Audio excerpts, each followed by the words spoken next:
Hello everyone. My name is David Marquette, and this is my book report presentation for Project Management 385. Um, my name is David Marquette. I read the book. It is called Who is Bill Gates? It is written by Patricia Brennan Damuth, if I am pronouncing that correctly. It is a New York Times best-selling series. There's plenty of books that go in, talk about famous businessmen, leaders, all of that. So it's a very good series. Um,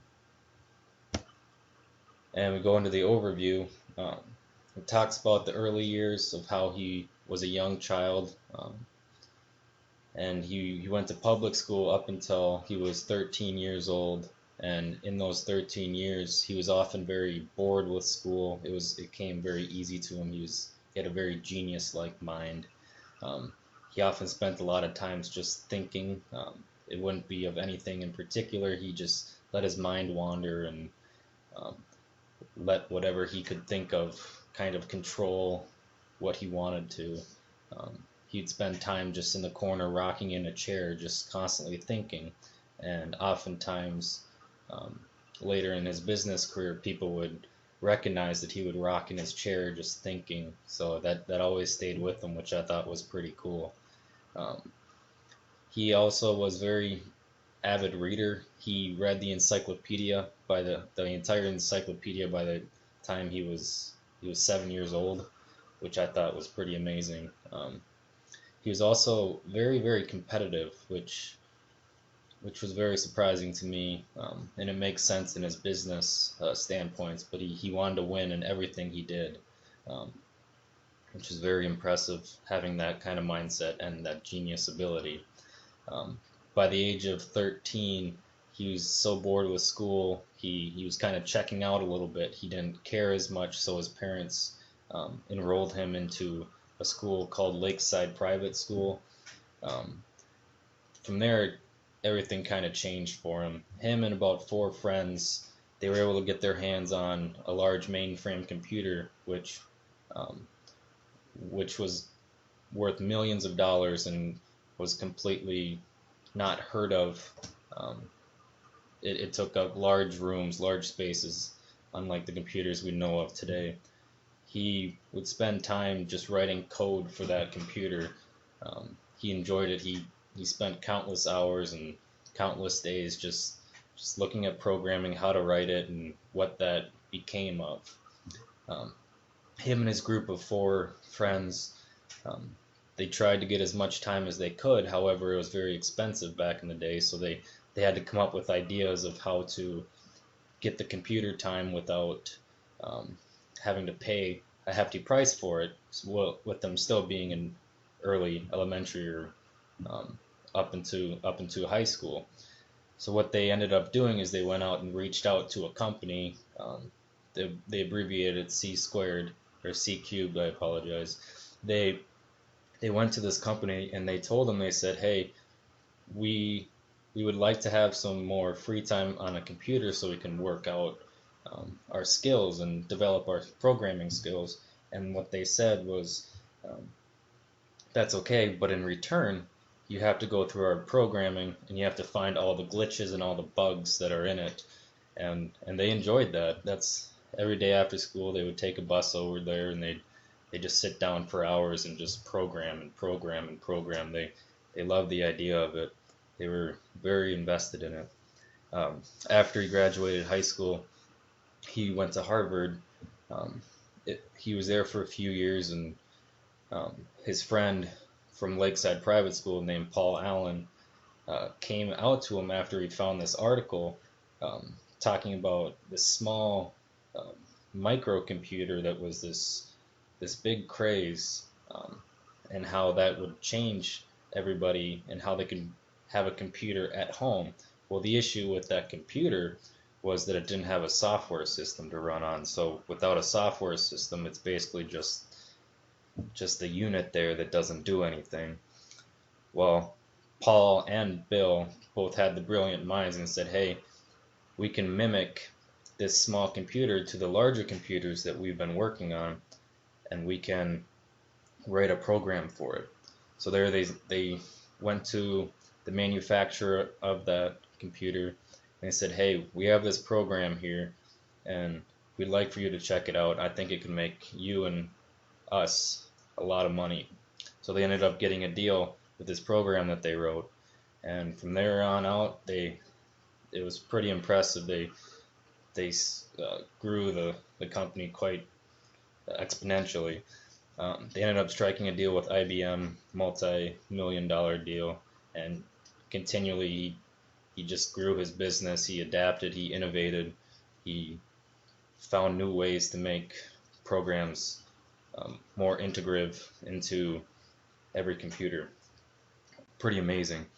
Uh, by the time he created the company Microsoft with Paul Allen, he ran the company for quite a while, and he ended up meeting a woman by the name of Melinda French. Um, she was a manager at Microsoft at the time, and they hit it off from there. They both had the same dreams and aspirations, and both had a business-like mind. And Bill wasn't looking for love, but he ended up finding it in all the wrong places. So a few years later, they ended up getting married and had 3 kids, 3 beautiful kids, and from then on out was just history. Bill and Melinda created what was known as the Bill Gates Foundation. Um, they were worth billions and billions of dollars by the age of 50 years old for Bill Gates. So they wanted to use that money purposefully. So they had a friend reach out to him, and that friend was Warren Buffett, who was also one of the most successful businessmen ever either. And he basically told them, or he convinced them to give their wealth to the common good, which means give it to charities, people who will take their money and they'll use it to help others, to help end certain things like diseases and whatnot, and educate children for schools that otherwise wouldn't have that ability. So they started the Bill and Melinda Gates Foundation in 2000, the year 2000, and Bill ended up stepping down from Microsoft a few years later and is now fully invested in the Bill and Melinda Gates Foundation. They've so far donated at least $28 billion into their foundation, which is the largest foundation known out there. Now, Bill Gates is not #1 anymore on the Forbes list of the world's richest, and that is because he gave a large donation to the foundation, and he is okay with that. He's not looking to be competitive anymore in that aspect. He has a family, and he'd like to just better the world of other people. So that's the overview of the book. Now, relating this to the textbook, we talked about the leadership styles of Bill Gates and how he got to where he is today. He was a very autocratic leader where he'd often look down upon other employees. He'd challenge them in different ways, kind of shame them a little bit, saying and cutting down all their ideas, thinking it's kind of stupid, but in the end, he always got what he wanted out of them, and even if it had to challenge them like that. He was very task-oriented. He wanted to make sure that he could read every line of code before it went out. He set certain goals, that way he was able to accomplish a larger goal. Delegation talks about in the textbook about having to delegate duties. Well, he ended up delegating duties later on in his career. At first, he didn't delegate much duties, but he ended up having to after being such a large business and growing exponentially. And we talking about the relationships, how he went and sought relationships that would help the business, and now his relationships with his foundation are extremely powerful with the likes of Warren Buffett and other very successful businessmen. They can create many amazing things for many people who are in need.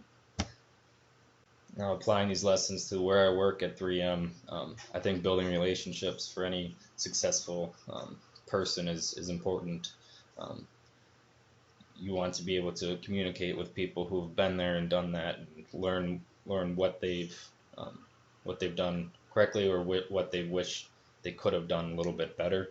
Um, I'd like to strive for information. He was kind of a perfectionist, so it was pretty awesome to see that he always wanted to make sure that he was doing the best job possible, and I can relate that to what I do at work. I'd not like to be autocratic. I like to be more inclusive of all employees and my coworkers. That way we can, have a safe space so we can um, bounce ideas off whenever possible. And I want to be inclusive and assertive where I want my ideas to be heard when being heard. I strongly recommend this book. It gives very important life lessons of how somebody can, build their confidence and build their relationships and build their ideas the right way, even though it may be questioned at times. But now he's able to give back, and I think that's really awesome, and it's really from the goodness of his heart, and it really does give important life lessons and demonstrates great leadership qualities that we talked about in the class. So with that, that ends my presentation. Thank you for watching.